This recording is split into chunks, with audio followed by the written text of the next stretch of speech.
Фельдшерско-акушерские пункты в основном расположены в населенных пунктах, которые отдалены от центральных районных и городских больниц. ФАП на селе – это место, где возможно получить первую медицинскую помощь и направление к узкому специалисту и не тратить время на поездку в столицу. Какие сложности есть у фельдшеров? Все ли устраивает жителей? Представители фракции ЛДПР Государственного совета Чувашской республики выехали на проверку работы ФАПов в муниципальные округа. Что касается процедур, если назначают уколы, назначают капельницу, то есть вы сюда можете прийти, это все здесь процедурно делать, да? Сюда ходила. Может быть, с соседями общались, может быть, у вас родственники есть более преклонного пожилого возраста, которые дома не могут сами, например, сюда прийти. Мы звоним, договариваемся, и она приходит домой, ставит капельницы и уколы делает, все дома. Все. То есть в целом у вас работой ФАПа полная удовлетворенность? Очень даже. Я очень рада, что у нас есть ФАП рядом. В 3 муниципальных округах проверили состояние зданий, работу медиков. Какие услуги оказываются в фельдшерском пункте? Довольно ли население работой фельдшеров? Зимой прохладно, у нас действительно тут ветер иногда дует. Когда сильный ветер, тем более прохладно.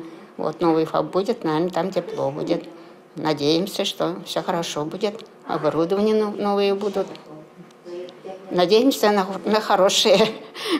В деревне Ойкасы фельдшер ведет прием в старом здании. Параллельно идет строительство нового ФАПа. Работа идет без отставания по графику и сейчас на завершающем этапе. Осталось благоустроить территорию. ФАП строится очень быстро, прямо как на дрожжах растет.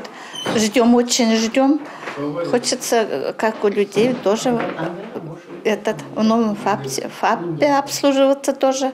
Представители регионального отделения ЛДПР, пообщавшись с жителями и пациентами, остались довольны состоянием и работой ФАПов. Каких-то серьезных нарушений либо претензий со стороны населения мы на сегодняшний день не выявили. Но, конечно, не без изъянов. В 2 местах это довольно старые здания, которые на сегодняшний день не могут обеспечивать необходимые стандарты оказания медицинских услуг. В том числе, как мы в последнем видели, нет даже доступа к постоянной горячей воде. Однако проблема на сегодняшний день в процессе решения. Как мы видим на заднем плане, в селе Рындино, в Цивильском, уже строится новый ФАП, такой же строится в Чебоксарском муниципальном округе, где все эти стандарты можно будет соблюсти. Все выявленные замечания представители регионального отделения ЛДПР обработают, систематизируют и передадут в Минздрав Чувашии для их исправления. Александр Атиков, Игорь Зверев, Республика.